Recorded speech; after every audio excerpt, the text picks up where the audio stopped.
Thank you all for joining me. My name is Tiana Bonner. I am EBA's College and Financial Empowerment Director. Today we will be going through a webinar on budgeting and savings.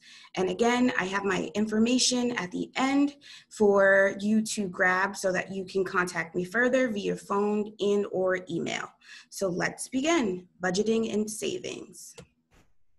Some of the objectives that we will go through today are financial values, what that looks like, SMART goals, budgeting basics, tracking expenses, and making a saving plan that works for you. What are your values as they relate to money? So here I really want you to think about words that you associate with money, some of your first experiences with money. Take some time to really reflect on that, as we know that those experiences really relate to how you spend your money, decisions you make about money, and some of the trends that lead to how you spend your money and or how you save your money and how you choose to value your money. In a nutshell, money values, they're a set of internal and external factors that determine how you feel about money. Your values about money help shape the financial decisions you make in your life. And we know that those decisions have implications for our future and our present. This is a self-reflection exercise that I want you guys to find some time to really consider and think about doing. You can do this individually, you can do it in a safe space with your peers, with friends, with families, with family members, as long as it's a safe space and it's with trusted people that you consider to be peers.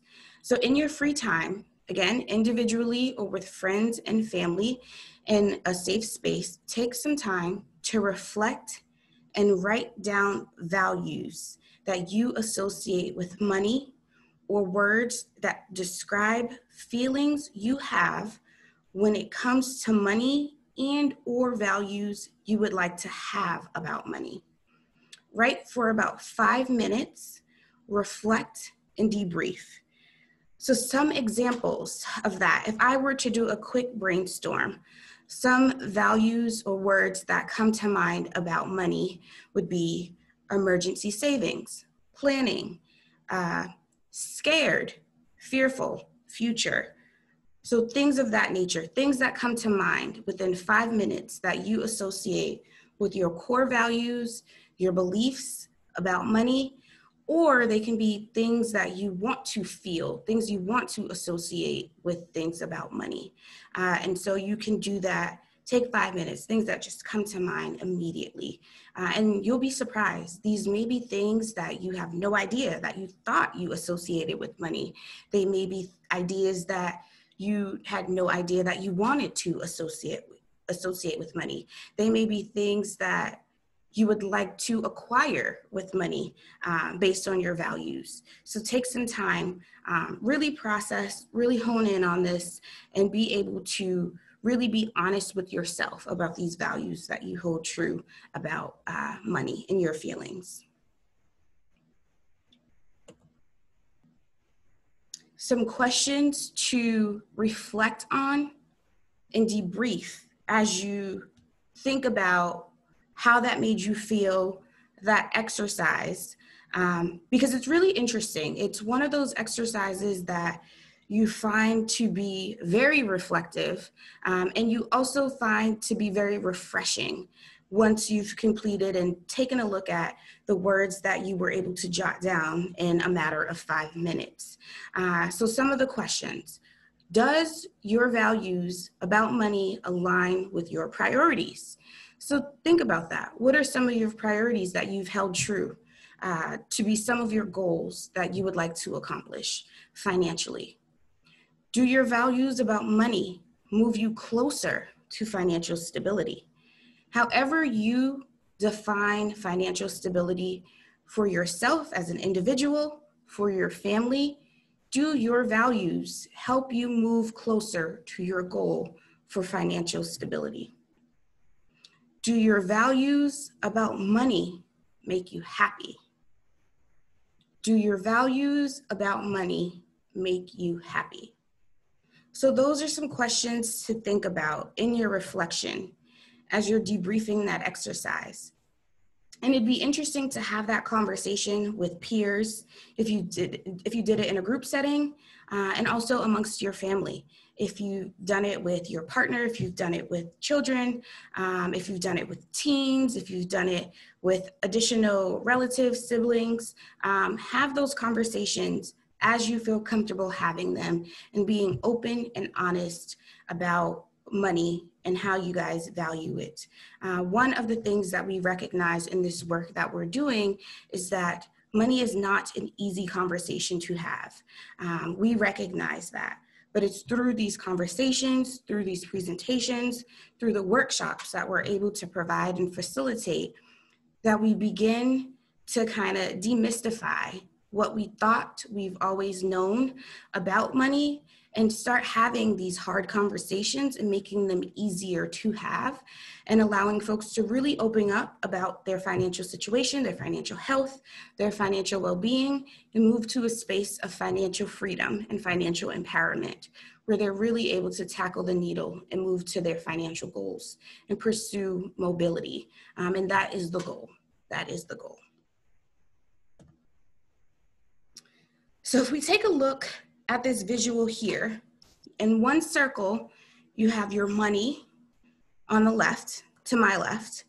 You have your values in another circle, in the circle on the right. And then you have your plan in the center.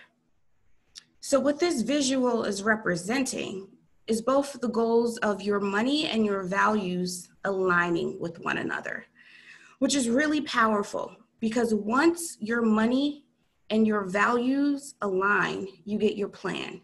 And so we'll talk about that a little further as we continue to go on in our presentation, and we'll help you develop your plan, and we'll help you identify where your money lies, how you identify your money coming in, your income, your disposable income, what money you have, what cash you have, your values, these ideas and beliefs that you have about your money, and how you can allot your money to grow, and your plan, and making sure your plan is in alignment with both your money and your values. And that's how we create empowerment, and that's how we create mobility. Once your money and your values begin to align, you begin to see some freedom. You begin to see acknowledgement and understanding of the two, your plan, your values, and your money working together in agreement. And that is the goal. When your money and your values are in alignment and in agreement, your plan will then begin to work and you'll start to achieve some of your financial goals. So this is a very powerful visual. I'll allow it to sit up here for a little bit because I think this is what will hit home. Again, the alignment of your money, your values to achieve your plan, which essentially are your goals for your finances and your stability.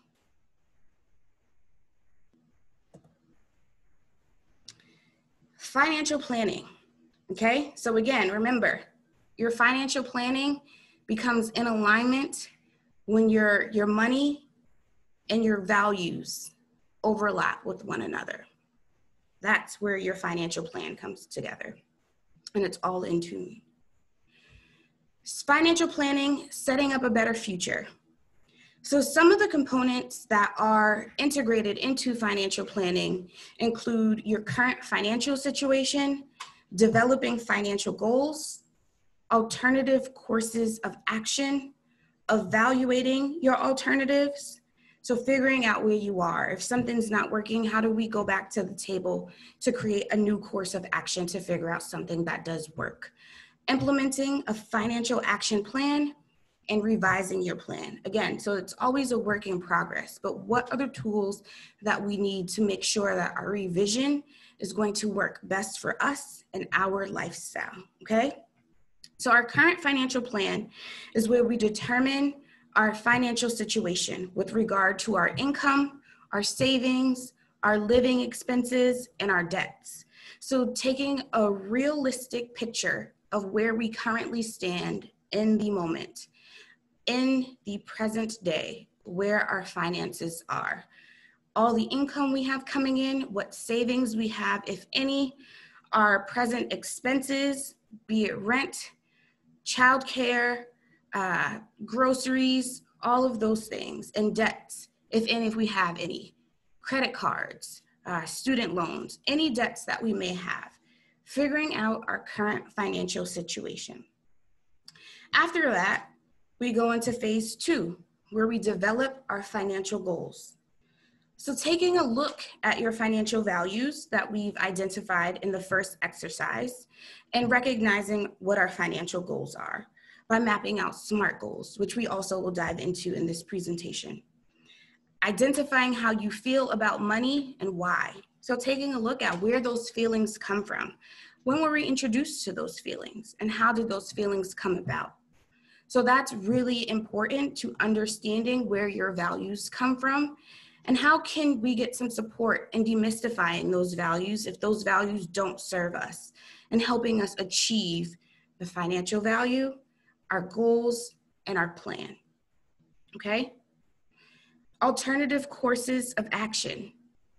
Continue the same course of action, expand the current situation, change the current situation. So this is an evaluation of what we are doing. Do we need an alternative? We need to evaluate our situation. Is it working for us? Do we need to take a look at our budget? Do we need to maybe see if we can find another source of employment that pays at a higher rate? Are we overworking ourselves and we're not spending enough time with our child at home? Should we step back and maybe see if there's other supplemental income that we can get? How can we navigate our current situation to make it best for our current lifestyle?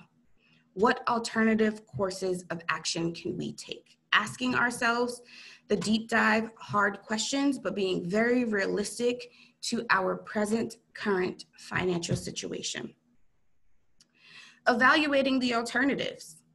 Are they a good fit for us? If I take this extra job, it will require extra hours of my time. Does that work for my lifestyle? Considering your life situation, personal values, and current economic conditions. We are in a current economic crisis, the pandemic, COVID-19, that has affected all of us in one way or another, be it through our familial history, be it economically, be it health-wise. We all have been affected. Health-wise can be emotionally, mentally, physically. There is some effect to that, but it is a current economic condition that not any one of us can avoid. So evaluating our current situation and what the alternatives are there to offer supports. Are there programs out there that I can look to? Is EBIS College and Financial Empowerment Program offering coaching right now? Can I get support through that program? Is there someone that can offer a helping hand to help me navigate a budget, to help me plan my SMART goals, to help me really consider a realistic picture of my finances? Yes, there is. Implementing a financial action plan. As you achieve your immediate or short-term goals, the goals next in priority will come into focus. You'll begin to see them much more clear as you begin to check things off your list. And if you're anything like me, a to-do list is very satisfying as you begin to cross things off. So achieving one thing will roll you over into the next almost instantly, and helping you implement those financial actions into plan so that they do not remain stagnant. And those are some of the things that will catapult you into your financial successes. Revising your plan. Always think of your financial plans as a living document. There is always room for updates, always room for changes, always room for restructuring. They are always evolving. Just as we are always evolving, our financial planning is always evolving with us.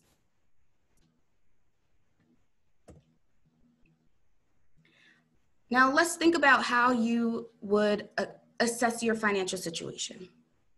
So first, again, prior slide before, we talked about your income, your expenses, your debt, and your savings. You would need to consider all of that in the bigger picture to consider the totality of your financial situation.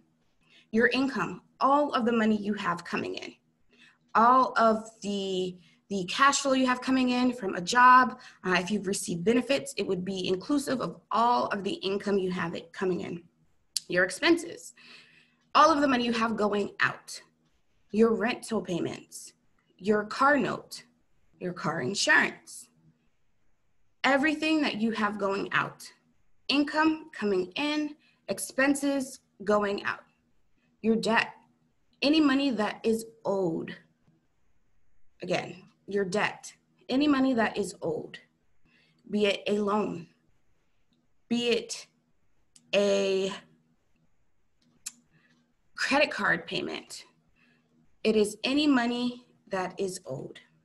Savings, money that you have put aside for a rainy day, money that you have put aside for an emergency, money that is cast aside that you have attributed to an account or that you do not touch and you have accredited to something that you are putting away just to have for a just in case.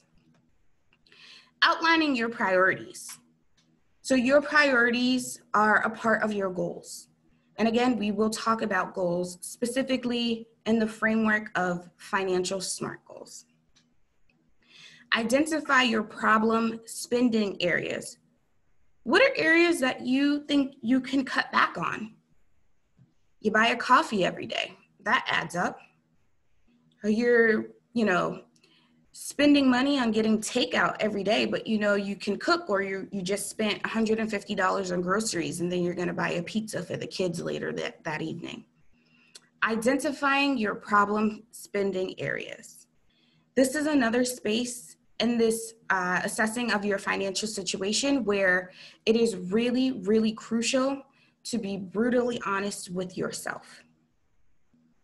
Developing a reasonable and realistic budget.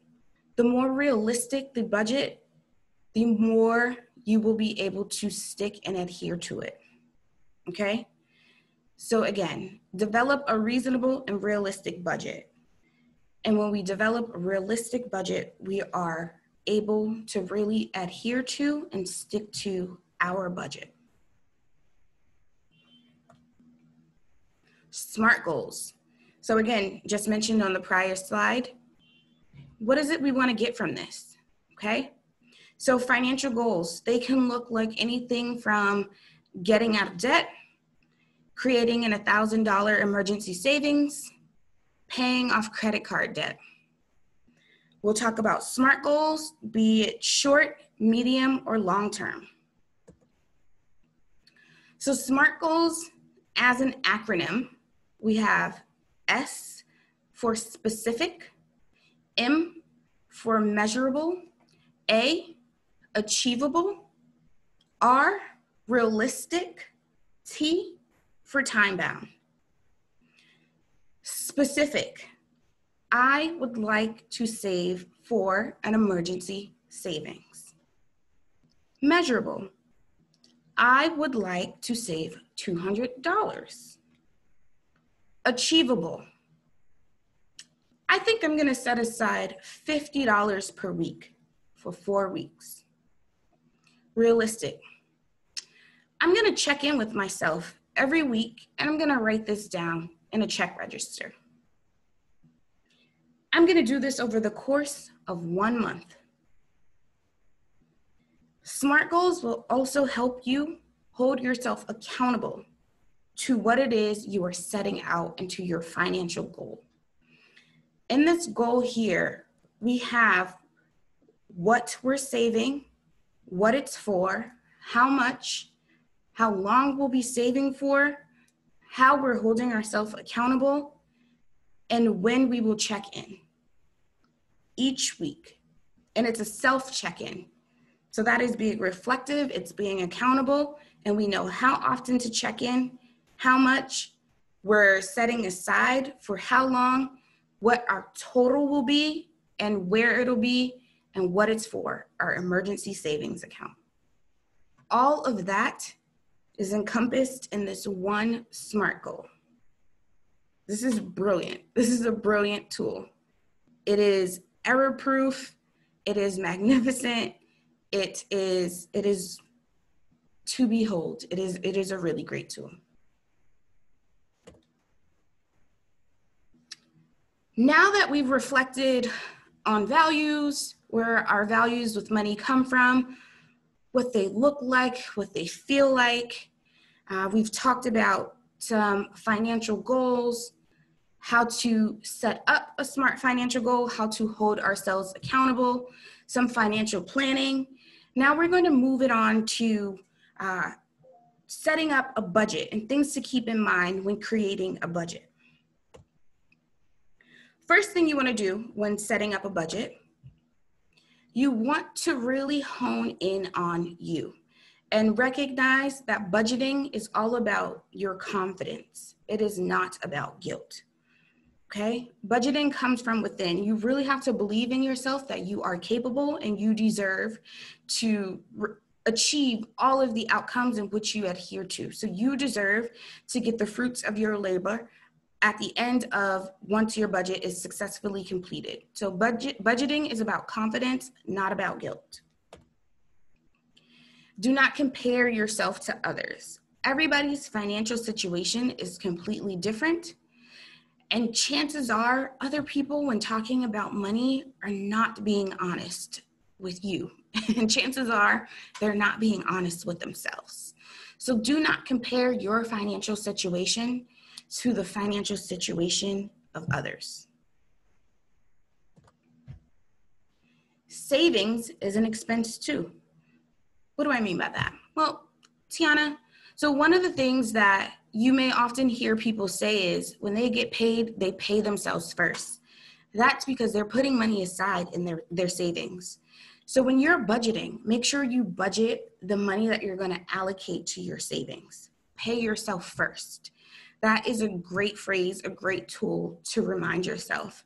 When you have a savings account and you are attributing to your savings account, pay yourself first. It is okay to recognize that your savings is an expense too, okay? Look to your budget instead of your balance.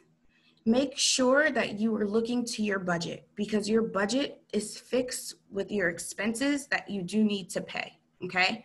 So instead of looking at your balance, make sure you're looking to your budget.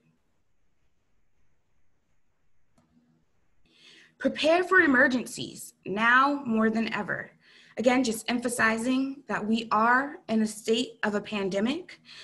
We've been here for about 5 months now. There's no telling the longevity of the pandemic that we're in. And also there's no telling the length of the support or lack thereof that we may get from agencies, from our government. So please prepare for emergencies. You can never be too secure with your finances. That's an oxymoron. There's no such thing. You can never be too secure with your own finances, and you can never be too prepared for an emergency. Now we're going to dive deeper into how to make a budget. Gather all of your financial statements. So you will receive, for those that are banking or banked, you will receive statements from your bank. You can get them online, you can get them in the mail. That is information that you receive about over a month of your bank account, the money that's come in, the money that's come out. Pay attention to those. Gather all of your financial statements. Also, make sure that you're paying attention to your pay stubs. Collect your pay stubs. For those that may have gotten them, when we have been physically in our working spaces, reach out to your employer. Some of them may be offering access to them online through an online portal. Some of them may be offering access for them to be emailed. However the case, make sure you are paying attention to your pay stubs. That is very important. Total up all of your income. Total up all of your income.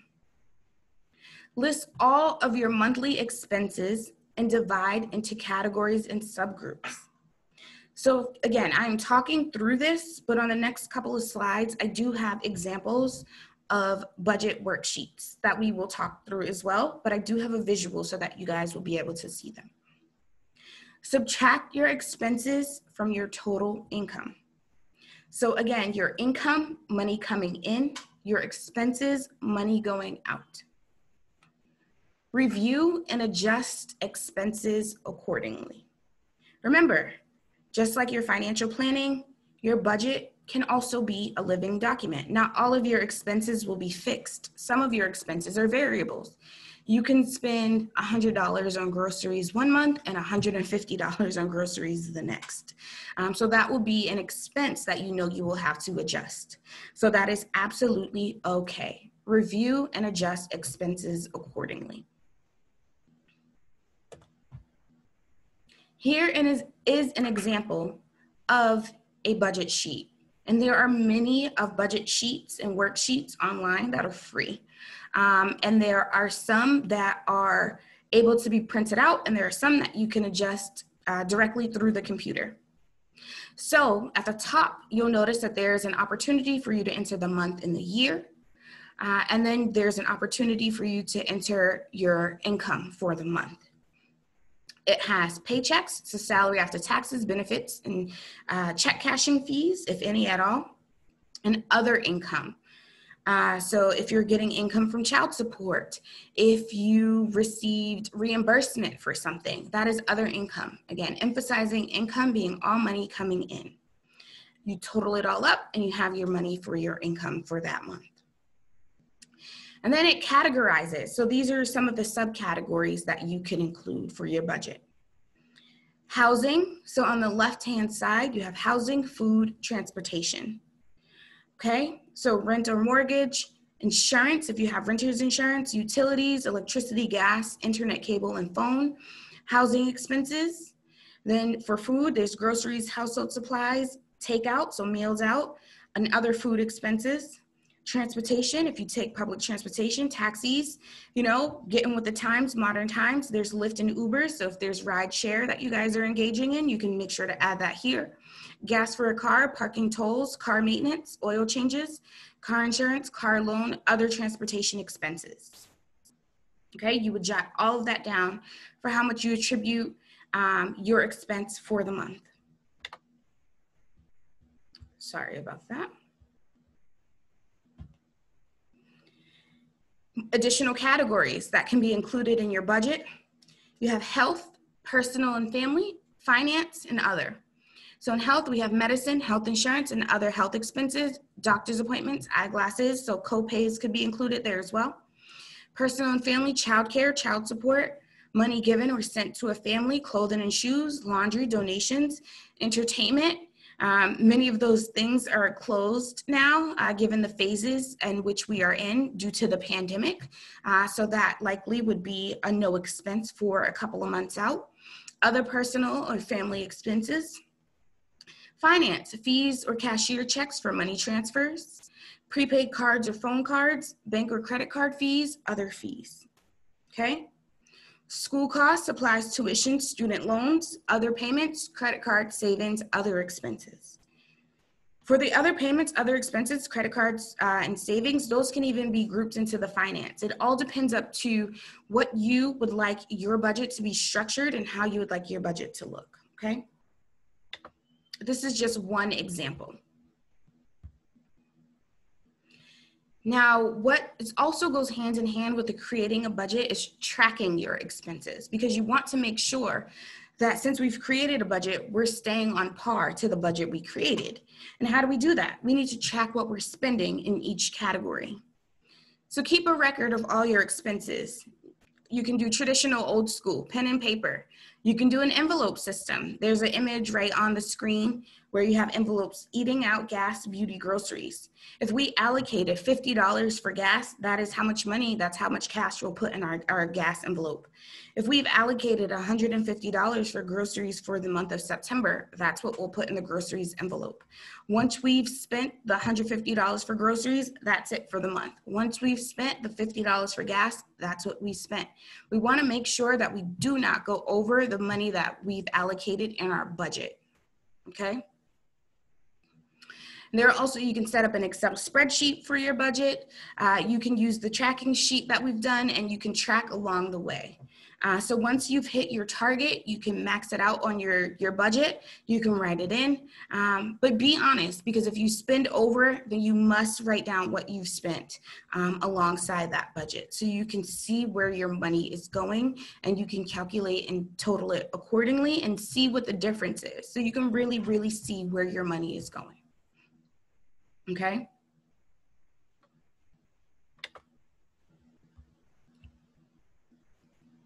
Consider a bird's eye view. So once you have your budget, once you begin tracking your expenses, look at the whole picture. The bigger picture is what is really insightful to us being able to track our spending and save for the future and adhere to our financial goals and really get to where we want to go, okay? So consider your life situations. Again, consider and reflect on your personal values connected to money. And consider our current economic conditions, again, i.e. the pandemic and COVID-19. Consider all of these factors when you are creating your budget and tracking your expenses. You must be very realistic with your situation in order to succeed.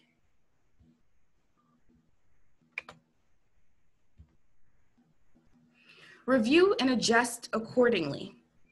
Each month and each week will be different. Again, going back and reflecting on the example that I spoke to earlier. You can spend $100 on groceries one month and $150 on groceries the following month. That is absolutely okay.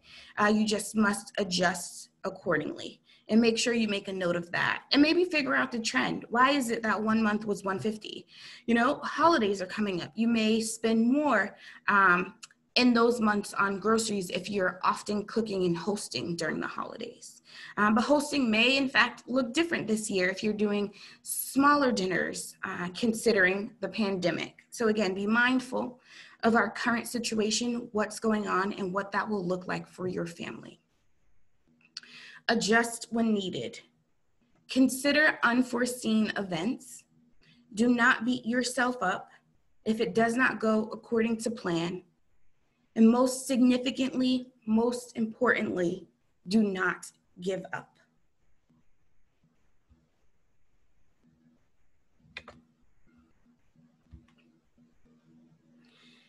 So I've gone through values with money. We've gone through financial planning, budgeting, tracking, and SMART goals in just about 20-25 minutes, just scratching the surface. There is support and additional coaching and additional webinars and workshops that you all are invited to and can get additional support and information. Here is my direct information. Please feel free to contact and reach out to me directly. Again, my name is Tiana Bonner. I am the director of EVA's College and Financial Empowerment Program, and I look forward to connecting with you all, learning more about you, and really helping you succeed with your financial goals and all the work that we look forward to with helping you with financial, economic, and social mobility. Thank you very much for your participation.